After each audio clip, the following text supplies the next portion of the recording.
Bismillahirrahmanirrahim. Assalamualaikum warahmatullahi wabarakatuh.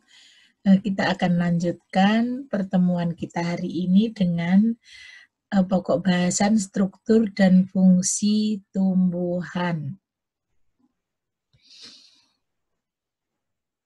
Kita semua paham bahwa tumbuhan sangat kita butuhkan karena beberapa perannya. Yang pertama, menyediakan oksigen untuk pernafasan kita semua, baik hewan dan manusia juga. Yang kedua, karbohidrat dan lemak sebagai sumber energi. Yang ketiga, protein sebagai zat pembangun. Yang keempat, vitamin dan mineral membantu reaksi-reaksi dalam tubuh. Jadi kita sangat bersyukur Allah telah memberikan banyak tumbuhan yang ada di Indonesia ini yang tumbuh dengan subur. Salah satu tumbuhan yang paling banyak ditanam di Indonesia yaitu padi atau nama kimianya Oryza sativa. Padi ini sangat kita butuhkan karena menjadi makanan pokok. Makanan pokok ini padi yang sudah ditanam menguning dari bulir-bulirnya, kemudian tumbuh, kemudian menguning, dan nanti dipanen dan hasilnya akan kita makan. Nah, prosesnya bagaimana sampai padi ini bisa kita makan menjadi nasi? Nah, mari kita perhatikan. Pernahkah anak-anak berpikir bagaimana proses beras yang akan kita makan? Caranya, padi yang ditanam dapat tumbuh dan berkembang sampai akhirnya bisa kita makan, karena pasti semua sudah rencana dari Tuhan, di mana Tuhan telah merancang tubuh tumbuhan tersusun atas bagian-bagian yang memiliki struktur dan fungsi-fungsi tertentu. Jadi tanaman padi itu terdiri dari daun yang digunakan untuk fotosintesis, menangkap cahaya matahari, yang akhirnya sekarang dikembangkan menginspirasi manusia untuk tenaga surya. Ya. Kemudian ada akarnya, kemudian ada bunganya. Nanti masing-masing kita akan pelajari lebih jauh. Nah, inilah tadi padi yang ditanam tadi akhirnya dapat menjadi nasi yang siap kita nikmati. Maka kita harus bersyukur bahwa Allah telah memberikan semua nikmatnya kepada kita. Terus-menerus anak-anak jangan pernah lupa berdoa bahwa Tuhan selalu memberikan kita kebaikan. Nah, sekarang kita pelajari secara seksama tentang struktur fungsi akar, struktur fungsi batang, dan struktur fungsi daun. Nah, sebelumnya kita akan bicara tentang tumbuhan. Tumbuhan itu dapat diklasifikasikan tumbuhan berpembuluh atau talopita, tumbuhan tidak berpembuluh tracheopita. Tumbuhan tidak berpembuluh dapat dibagi menjadi dua, yaitu tumbuhan paku dan tumbuhan berbiji. Tumbuhan berbiji dapat dikelompokkan lagi menjadi tumbuhan berbiji terbuka, gimnospermae, dan tumbuhan berbiji tertutup, angiospermae. Nanti ini akan kita pelajari lebih lanjut. Kemudian pada tumbuhan itu ada yang namanya organ, kumpulan dari beberapa macam jaringan yang berbeda yang membentuk satu kesatuan untuk melakukan fungsinya. Organ. Jadi mulai ada daun, ada akar, ada bunga, ada tubuh tumbuhan, itu semuanya namanya organ yang mempunyai fungsi, akhirnya membentuk satu kesatuan. Kita bicarakan struktur fungsi akar. Akar tumbuhan berfungsi menyerap dan mengangkut air dan mineral yang terlarut dari dalam tanah menuju ke seluruh tumbuhan. Jadi dari akar itu diangkut menuju ke seluruh tumbuhan. Itu fungsi dari akar. Perakaran itu ada dua jenisnya. Ada akar tunggang dan ada akar serabut. Pada tumbuhan monokotil mono itu satu, monokotil berkeping satu. Pada padi, jagung, akarnya serabut.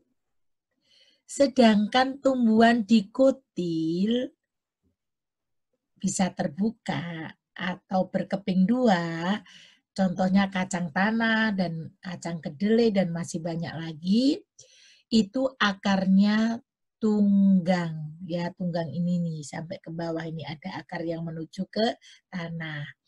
Nah, ini akar itu kalau digambarkan secara detail seperti ini, ada tudung akarnya, ada rambut akarnya, ada inti akar, ada xilem phloem. Nanti akan kita bicarakan lebih lanjut. Berikutnya, nah, fungsi akar menambatkan tubuh tumbuhan pada tanah. Menambatkan tubuh tumbuhan pada tanah. Menyerap air dan mineral dalam tanah.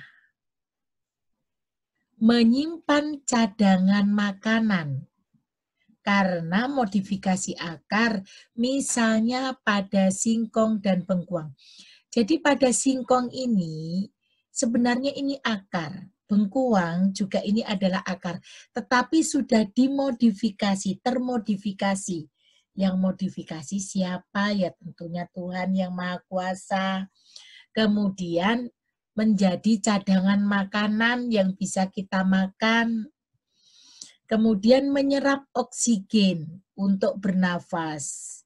Misalnya pada tumbuhan bakau ini, anak-anak tumbuhan bakau ini anak-anak akan banyak temui di sepanjang pantai. Nah itu kalau di Jakarta di Pantai Indah Kapuk itu banyak sekali tumbuhan bakaunya. Sekarang struktur dan fungsi batang. Tadi akar, sekarang batang. Apakah fungsi batang itu? Pertama, menyokong bagian tumbuhan yang berada di atas tanah. Ini fungsinya batang. Menyokong bagian tumbuhan yang berada di atas tanah.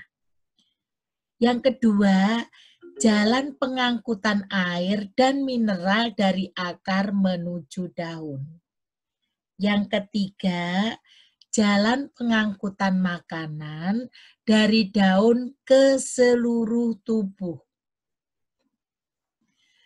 Batang ini umumnya berbentuk panjang, bulat seperti silinder, memiliki ruas-ruas. Nih, ruas-ruas atau disebut dengan internodus. Dan masing-masing dibatasi oleh buku-buku atau nodus untuk melekatnya daun dan tunas. Nah, di sini ini ada internodus, ada nodus. Ya, ini pada monokotil berkeping satu, ruas batangnya sangat jelas, contohnya pada bambu, tebu, ruas-ruasnya kelihatan. Nah, ini dikotil, berkeping dua atau terbuka. Itu ruas batangnya tidak jelas ya. Anak-anak pohon mangga itu tidak jelas terlihat.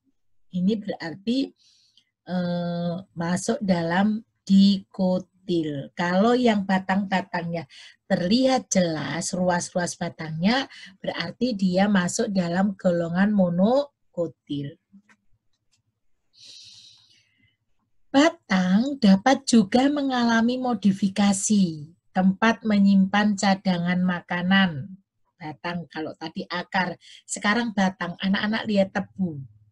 Tebu di sini. Tebu ini bisa kita makan, manis, sari tebu. Anak-anak di pinggir jalan ada yang jual sari tebu, kan dari ini. Ya, ini ruas-ruasnya sangat kelihatan nih, ruas-ruasnya kelihatan sekali.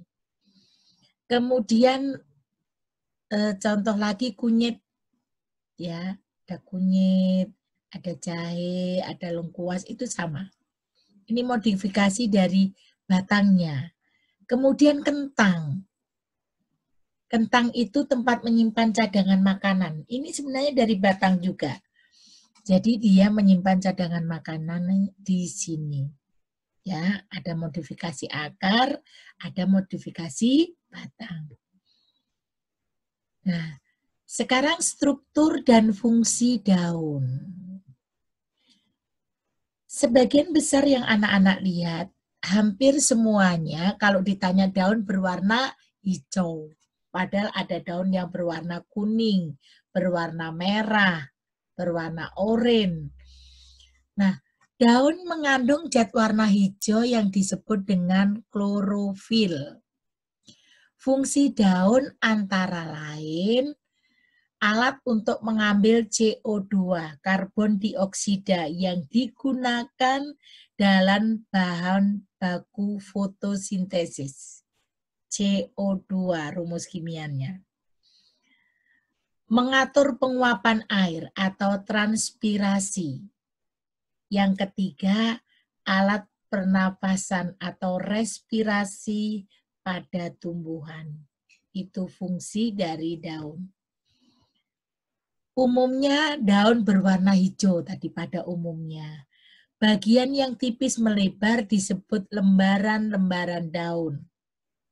Pada lembaran daun terdapat tulang-tulang daun. Ya. Lembaran daun berfungsi untuk membuat atau memasak makanan sendiri yang disebut dengan fotosintesis. Terjadi pada siang hari karena memerlukan sinar matahari. Daun mempunyai lebih banyak stomata di epidermisnya, bagian bawah dibandingkan pada epidermis bagian atas. Kata stoma berasal dari bahasa Yunani yang berarti mulut. Stomata, mulut daun. Stoma ternyata tidak hanya dimiliki oleh daun saja. Karena batangnya berwarna hijau, juga memiliki stoma. Tiap stoma dikelilingi oleh 2 sel yang disebut sel penutup.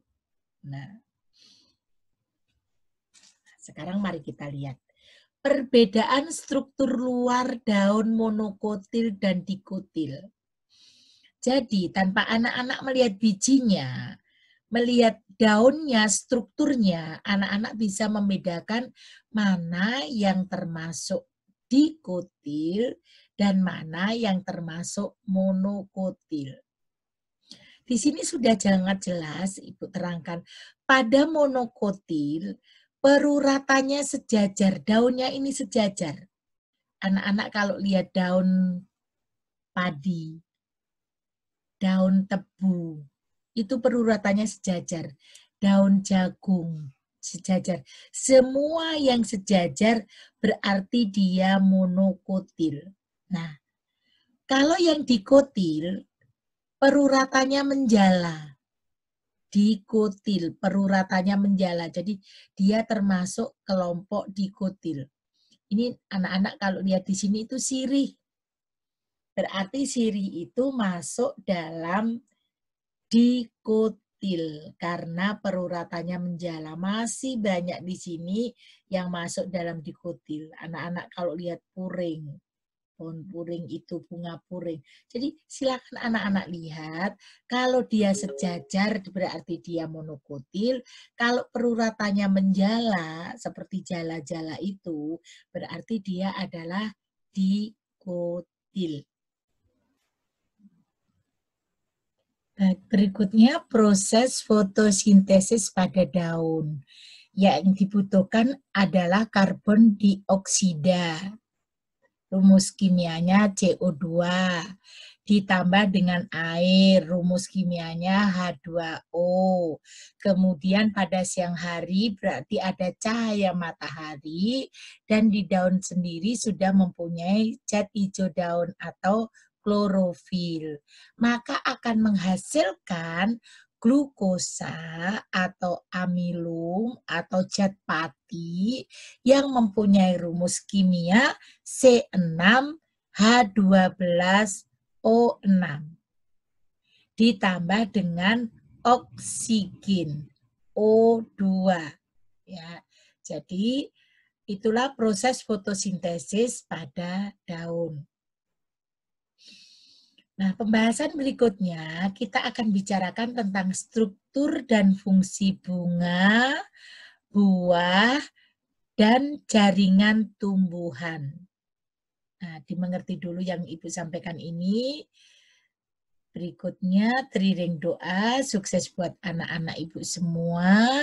Amin, dan sampai jumpa kembali.